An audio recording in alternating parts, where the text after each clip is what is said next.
शुरुआत करते हैं कि हिंदुस्तान को क्या मिला है बराक ओबामा के इन 3 दिनों के दौरे से। शुरुआत एनके सिंह साहब आपसे ही कर लेती हूं। आपको क्या लगता है सबसे बड़ी चीज हिंदुस्तान को क्या हासिल हुई है अमेरिका से? देखिए, हिंदुस्तान को एक अजीब सा पूरे देश में एक जज्बा आ गया है कि वी हैव अराइव्ड। हम वहां पहुंच गए हैं जहां से अब सिर्फ टेक ऑफ ही कर सकते हैं।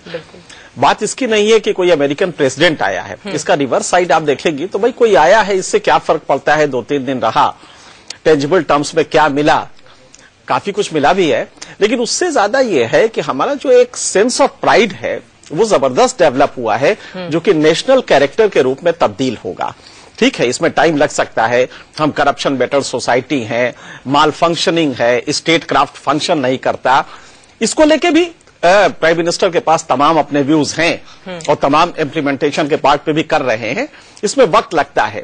अब होता यह है कि अगर हम नेगेटिव भाव से सोचे तो उसमें एक लंबा सा दिखाई देगा कि भाई अभी तक कुछ हुआ नहीं है। ये सही बात है कि जब 65 साल से नहीं हुआ है तो देश के कैरेक्टर को बदलने में टाइम लगता है, लेकिन ये 3 दिन का जो मौका था वो अपने आप में बड़ा इलेक्ट्रीफाइंग था और मुझे लगता है कि देश के कलेक्टिव कॉन्शियसनेस में एक क्वालिटेटिव चेंज, गुणात्मक परिवर्तन आने जा रहा है। न्यूक्लियर डील हो, कितना हो, उसमें हमें क्या मिल रहा है, क्या नहीं मिल रहा है, ये इतना इंपॉर्टेंट नहीं है।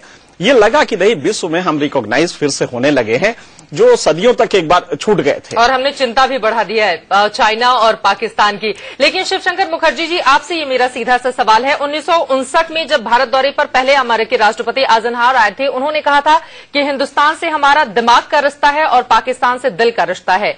क्या अब बदली हुई परिस्थितियों में स्थिति एकदम बदल गई है और कम से कम अब भारत को ज्यादा तवज्जो अमेरिका देने लगा है, और इसके पीछे आप वजह क्या मानते हैं? जी, आइजनहावर के विजिट जब हुआ था और आज का जो अभी का जो विजिट हुआ है, जाहिर है जमाना भी बिल्कुल अलग था, वर्ल्ड सिचुएशन, ग्लोबल सिचुएशन बिल्कुल अलग था। फॉरेन पॉलिसी, इंटरनेशनल रिलेशंस एक इवॉल्विंग चीज है, एक डायनामिक चीज है, और हर देश अपना फॉरेन पॉलिसी होता है अपना नेशनल इंटरेस्ट, अपना राष्ट्रीय हित किस तरह से फॉलो करें इंटरनेशनल रिलेशंस में।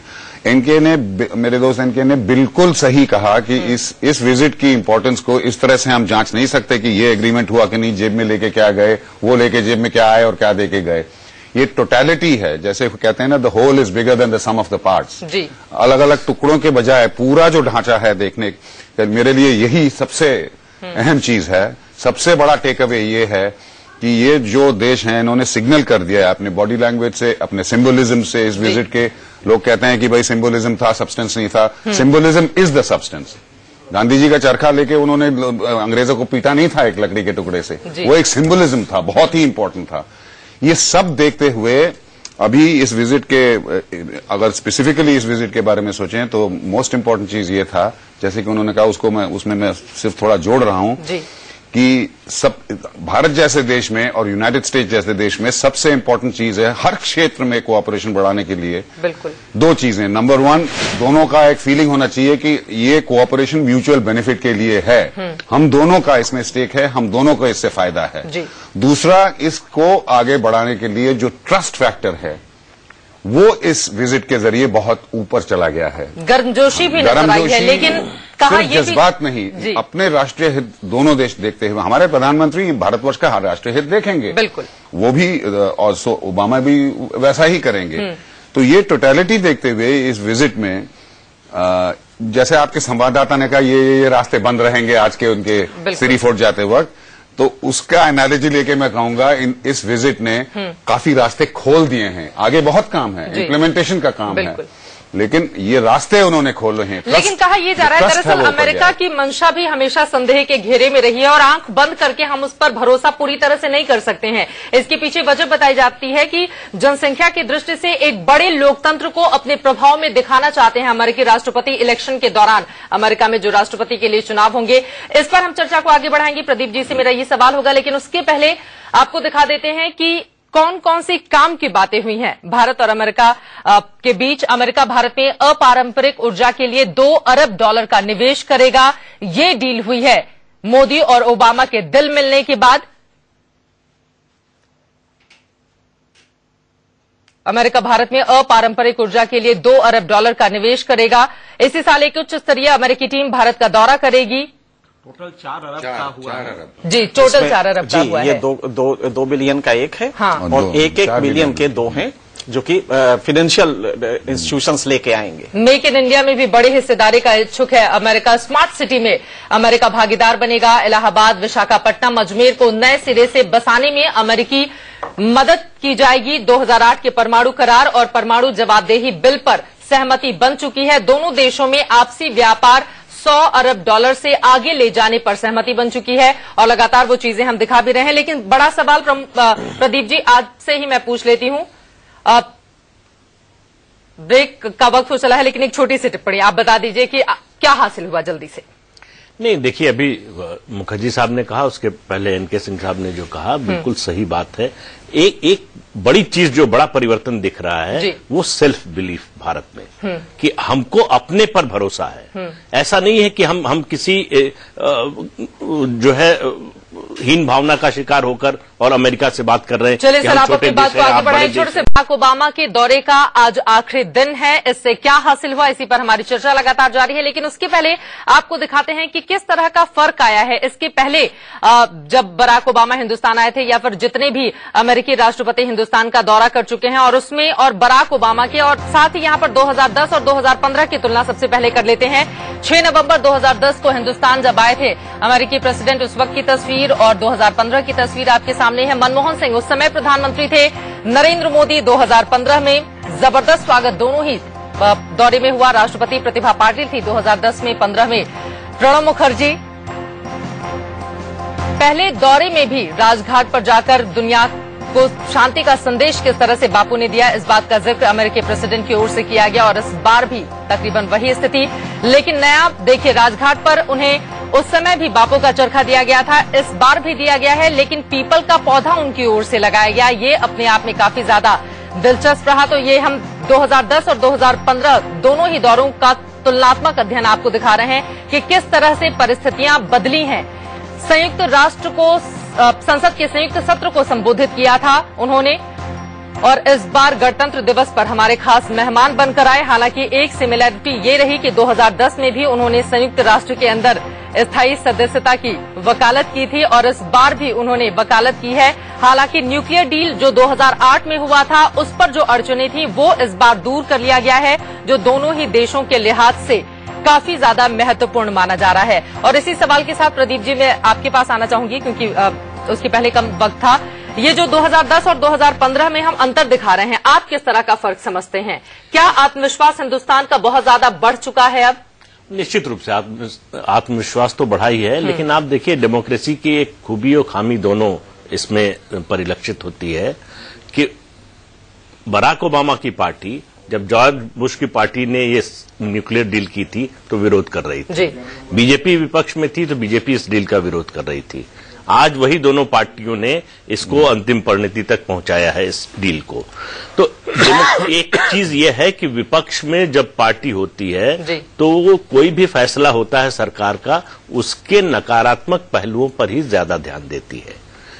एक कारण ये होता है। दूसरा, शायद उतनी जानकारी नहीं होती जितना सत्ता में होने पर होती है। तो ये फर्क होता है। इसलिए ये डेमोक्रेसी की अच्छाई है कि दोनों पार्टियों ने ये नहीं कहा कि हमने जो स्टैंड लिया था अब हम उसी पर टिके रहेंगे, हम कुछ भी परिस्थिति बदल जाए लेकिन अपना स्टैंड नहीं बदलेंगे। दूसरी चीज जो आपने एक बात कही थी कि बराक ओबामा दुनिया का सबसे बड़ा जनतंत्र है, भारत उसका साथ लेते हुए दिखना चाहते हैं अपने यहां। देखिए, वहां 30 लाख लोग हैं भारतीय मूल के, और उनकी अमेरिका की पॉलिसी मेकिंग में और पॉलिटिक्स में उनका दखल लगातार बढ़ता जा रहा है, उनकी भूमिका बढ़ती जा रही है, और इलेक्शन के समय फंडिंग में बहुत बड़ी भूमिका होती है। तो इन बातों को भी ध्यान में रखना होगा। आज जो बदली हुई वैश्विक परिस्थितियां हैं, उसमें अमेरिका और भारत दोनों को एक दूसरे की बहुत जरूरत है। और मेरा हमेशा से यह मानना है कि कोई भी रिलेशनशिप लॉन्ग टर्म में तभी चलती है जब वो सिम्बियोटिक हो, जिससे दोनों का लॉन्ग रन में फायदा होना हो, तभी वो आगे चल सकती है। और इसी वजह से शायद अमेरिका अब हिंदुस्तान को रणनीतिक साझेदार नहीं बनाकर स्वाभाविक साझेदार बता रहा है, जो भारत के लिए भी एक बड़ी उपलब्धि है। यहीं से दौरे का आज आखिरी दिन है। कुछ ही देर में सिरी फोर्ट ऑडिटोरियम पहुंचने वाले हैं बराक ओबामा। शीतल हमारे साथ वहां से जुड़ी हुई हैं। अब शीतल, कितना वक्त और लगेगा अमेरिका के राष्ट्रपति को सिरी फोर्ट पर पहुंचने में? जैसे कि मैंने आपको पहले बताया चित्रा कि 10:40 जो है वो अभी तक का हमें वक्त बताया गया है जब बराक ओबामा को यहाँ पर सिरी फोर्ट ऑडिटोरियम में आना है। उनकी स्पीच यहाँ पर पहले से तय है और उसके बाद जैसा कि हम सुन रहे थे, स्कूली बच्चों को जिन्हें सवाल पूछने के लिए चुना गया है, स्कूल कॉलेज के स्टूडेंट्स को, वो यहाँ पर मौजूद हैं। और साथ ही हमें नोबेल पुरस्कार विजेता कैलाश सत्यार्थी भी यहाँ पर आगे की रो में बैठे हुए नजर आ रहे हैं। उनकी भी मुलाकात बराक ओबामा से होनी है, ऐसा हमें बताया गया है। इस स्पीच पर, आज की स्पीच पर सबकी नजरें इसलिए ज्यादा हैं क्योंकि पूरा जो ट्रिप है वो बराक ओबामा का आज खत्म हो रहा है। आज दोपहर 1:50 से वो जाएंगे और जो पूरा उसका जो खाका होगा, जो उन्होंने यहाँ पर देखा, जो महसूस किया, जो बातचीत में हुआ, हमने उसकी झलकियां जॉइंट स्टेटमेंट में देखी जब दोनों नेताओं ने अपनी अपनी बातें कही, जो दोनों नेताओं के बीच एग्रीमेंट हुए। लेकिन जो एक पूरा जिसको बोलते हैं कि एक पूरा निचोड़ जो होता है वो इस यात्रा का आज उनकी इस स्पीच में नजर आएगा, जिसमें वो अपना पक्ष रखेंगे। बिल्कुल शीतल, दोबारा हम आपका रुख करेंगे और यहाँ पर दिखा रहे हैं चाय की चर्चा के बाद जब दिल मिले बराक ओबामा और नरेंद्र मोदी के, उसके बाद जो डील हुई, क्या क्या हिंदुस्तान को हासिल हुआ, वो भी आपकी टीवी स्क्रीन पर है। हमारे साथ एसडी मुनी भी जुड़ चुके हैं, उनसे भी मैं चर्चा को आगे बढ़ाऊंगी। दोपहर 1:45 बजे के करीब सऊदी अरब के लिए रवाना हो जाएंगे। भारत से रवाना होने के पहले ओबामा दिल्ली के सिरी फोर्ट ऑडिटोरियम में छात्रों से मुखातिब होंगे। साथ ही नोबेल पुरस्कार विजेता कैलाश सत्यार्थी से भी मिलेंगे। वहीं आज रात 8 बजे मन की बात के स्पेशल एपिसोड का प्रसारण होगा, जिसमें मोदी और ओबामा दोनों अपनी मन की बात साझा करेंगे। ये 4 तस्वीरें हम आपको दिखा रहे हैं। बस कुछ देर का और इंतजार। सिरी फोर्ट ऑडिटोरियम में थोड़ी ही देर में अमेरिकी प्रेसिडेंट पहुंचने वाले हैं और हमारी चर्चा लगातार जारी है। हिंदुस्तान को क्या हासिल हुआ है अमेरिका के राष्ट्रपति के इस दौरे से, और इसी सवाल के साथ एसडी मुनी जी मैं आपके पास आना चाहूंगी। सबसे बड़ा सवाल यही है कि कहीं ऐसा तो नहीं कि सिर्फ हम तत्काल लोकप्रियता के लिए, जैसा कि बार बार विपक्ष आरोप लगा रहा है प्रधानमंत्री मोदी पर, इसके लिए हमने अमेरिकी प्रेसिडेंट को बुलाया, चारों तरफ वाहवाही हुई, लेकिन इसका नतीजा कागज पर कुछ नहीं आए? नहीं, ऐसा नहीं है, क्योंकि जो अड़चनें थी पहले भारत और अमेरिका के संबंधों को आगे बढ़ाने में, उन अड़चनों को काफी हद तक दूर कर दिया गया है और एक नया वातावरण बनाया जिसमें आशा जगी है कि जो मोमेंटम पहले था, जो गतिशीलता पहले थी इन संबंधों में, वो आगे बढ़ेगी। और उसका सबसे बड़ा कारण मैं समझता हूँ ये है कि भारत में सरकार का परिवर्तन हुआ। जो 2010 में जब ओबामा साहब आए थे, तब उन्होंने कहा था कि ये हमारी डिफाइनिंग रिलेशनशिप होगी 21st सेंचुरी की, और ये भी कहा था कि भारत तो एक बड़ी शक्ति बनकर उभर गया है, उभर रहा है नहीं, उन्होंने कहा उभर गया है। लेकिन जो बाद में पॉलिसी के कंफ्यूजन शुरू हुए दिल्ली से, और ये लगा कि जो उन्होंने भी अपनी तरफ से न्यूक्लियर मामले में वो शर्त लगाई कि हम इंस्पेक्शन करते रहेंगे, तो कुछ कारणों से सारा का सारा मसला अटक गया। अब मोदी जी जब गए थे वॉशिंगटन में, तो उन्होंने विश्वास दिलाया कि नया भारत है और जो अड़चने पहले थी उनको हम हटाने की कोशिश कर रहे हैं, और मैं समझता हूँ ये विश्वास दिलाने में वो सफल रहे अमेरिकी नेता लोगों को। और यही वजह है कि आप देख रहे हैं कि ओबामा एग्री हो गए दूसरी बार विजिट करने के लिए भी, और ये जो डॉक्यूमेंट्स तैयार हुए हैं वो एक पुख्ता जमीन तैयार करते हैं इन रिश्तों को आगे बढ़ाने की। आगे बढ़ाने में अभी भी ब्यूरोक्रेसी और प्राइवेट कंपनीज का बहुत बड़ा रोल है, उसको देखना होगा, लेकिन एक पुख्ता जमीन तैयार हो गई है। पुख्ता जमीन तैयार हो गई है। लेकिन शिवशंकर मुखर्जी जी, इन सब के बावजूद, और ये तस्वीरें हम सिरी फोर्ट ऑडिटोरियम की दिखा रहे हैं जहां पर सभी लोग इस वक्त बैठ चुके हैं अपनी अपनी जगह पर, सिर्फ इंतजार हो रहा है अमेरिका के राष्ट्रपति बराक ओबामा का, जो बस कुछ ही देर में यहां पर पहुंचेंगे। और India and America the future we can build together, ये वो सब्जेक्ट होगा जिस पर अपनी बात रखते हुए अमेरिका के राष्ट्रपति नजर आएंगे। उनका इंतजार किया जा रहा है। लेकिन शिवशंकर मुखर्जी जी, इन सब के बावजूद बार बार हिंदुस्तान के लिहाज से अमेरिका को संदेह की नजर से क्यों देखा जा रहा है? अमेरिका के राष्ट्रपति आए, उन्होंने स्वाभाविक साझेदार बताया, जमकर प्रधानमंत्री नरेंद्र मोदी की तारीफ की। लेकिन 2010 की हम बात करें, उस समय भी उन्होंने संयुक्त राष्ट्र में भारत की स्थायी सदस्यता का समर्थन किया था। 2015 5 साल के बाद भी कर रहे हैं, लेकिन जब मौका आता है वास्तव में, उस समय स्थिति क्यों नहीं नजर आती है इस तरह की? देखिए, ये जीरो सम गेम तो है नहीं। जैसे मैंने शुरुआत में ही कहा था, इस विजिट को टोटलिटी में देखना चाहिए। अगर इसकी इंपॉर्टेंस देखी जाए तो इंडिविजुअल स्पेसिफिक चीजों पे क्या हुआ क्या नहीं हुआ, ये भी इंपॉर्टेंट हैं, ये भी महत्ता रखती हैं, लेकिन ये हेड ऑफ स्टेट और हेड ऑफ गवर्नमेंट विजिट में, और खासकर दो बड़े देश, एक सुपर पावर और एक इमर्जिंग पावर में एक टोटलिटी देखना पड़ता है। तो इसमें क्या हासिल हुआ और क्या हासिल नहीं हुआ इम्पोर्टेंट है, लेकिन ये इस पे सारा अपना कंक्लूजन अगर आप ड्रॉ करें तो वो सही नहीं होगा। तो इसलिए जब दो देशों के बीच दोस्ती आगे बढ़ती है, जी शक की बात आप कर रही थी। आप एक सिंपल आंकड़ा देखिए जो मैंने कहीं एक बार में पढ़ा, हमारे स्वतंत्रता के बाद 52 साल में यूएस प्रेसिडेंट के 3 विजिट हुए और पिछले 15 साल में 4 विजिट हो गए हैं। तो इससे साफ पता चलता है इंटरेक्शन किस तरफ जा रहा है, वो कोऑपरेशन की तरफ जा रहा है, फ्रेंडशिप की तरफ जा रहा है। वो तो 2000 के बाद ही आई है ना हिंदुस्तान और नहीं, वो गेम चेंजर अगर आप उसकी बात करें, ये स्पेसिफिक रेखाएं कहाँ हैं, मैं 3 चीज का याद दिलाऊंगा। ये 2010 से पहले 1989-1990 में 2 चीजें हुई। 1989 में एक चीज हुआ collapse of the Soviet union, उसमें बहुत बड़ा प्रभाव पड़ा था। मैं उस समय अमेरिका में भी था। उस समय पहली बार अमेरिका भारतवर्ष को देख रही थी विदाउट द सोवियत प्रिज्म। उसके पहले हमेशा उनका ये शक दोनों तरफ से थे, सिर्फ हमारे नहीं थे। वो हमें सोचते थे कि हम सोवियत अलाय हैं, हम सोवियत के साथ हैं, बड़े बड़े मुद्दों में हम उनका साथ देंगे। और इसके कुछ ये इंटरनेशनल रिलेशंस में कुछ एग्जाम्पल्स भी थे। पहली बार वो भारतवर्ष को डायरेक्टली देख रहे थे। कांग्रेस में उसका फर्क पड़ा था, कांग्रेस में लेजिस्लेशंस पे इंडिया के तरफ जो दृष्टिकोण था उनका, उसका फर्क पड़ा था। दूसरा आप कह रहे हैं, हाँ 2010 was a game changer. The nuclear, पहली बार न्यूक्लियर एरिया में चाहे प्योर एनर्जी के लिए भी हो, लेकिन एक बहुत सेंसिटिव एरिया है। हमारा 1, 2, 3 एग्रीमेंट था 2006 का, जिसमें मनमोहन सिंह जी ने सारी चीजें बिल्कुल ताक पर रखकर अपनी सरकार तक को दांव पर लगा दिया था, अमेरिका के साथ रिश्तों को आगे। लेकिन उसका रिफ्लेक्शन ये था कि वो एक ट्रस्ट फैक्टर जो होता है इंटरनेशनल रिलेशंस में, वो बड़ा था, और इस विजिट के जरिए और भी बढ़ा है। बस कुछ ही देर में सिरफोर्ट ऑडिटोरियम पहुंचने वाले हैं, जहां की सीधी तस्वीरें हम दिखा रहे हैं। और इन सबके बीच हमारे साथ RSN सिंह जी जुड़ चुके हैं, जो कि पूर्व रॉ ऑफिसर हैं। और सिंह सर, सीधा सा सवाल आपसे भी, आपको क्या नजर आता है, अमेरिका से हिंदुस्तान को क्या हासिल हुआ?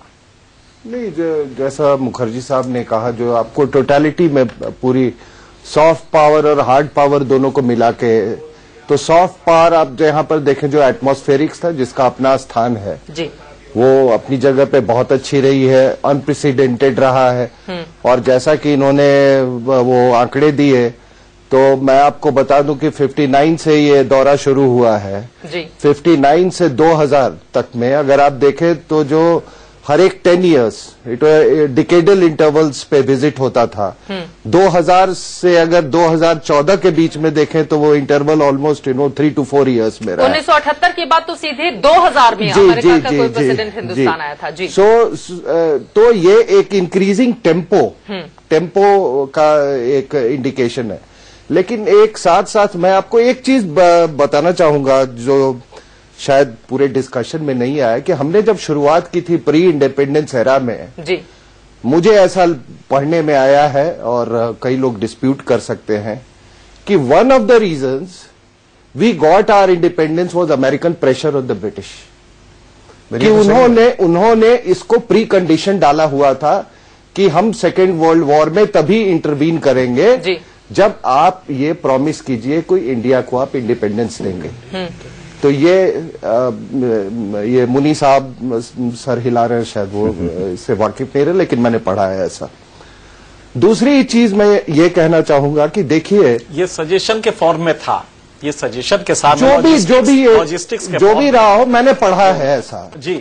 आपने अगर कोई दूसरी लोगों ने किताब पढ़ी हो तो मैं नहीं जानता हूं, लेकिन ऐसा मैंने पढ़ा और एक से ज्यादा जगह पर मेंशन है। It is available on the internet ji.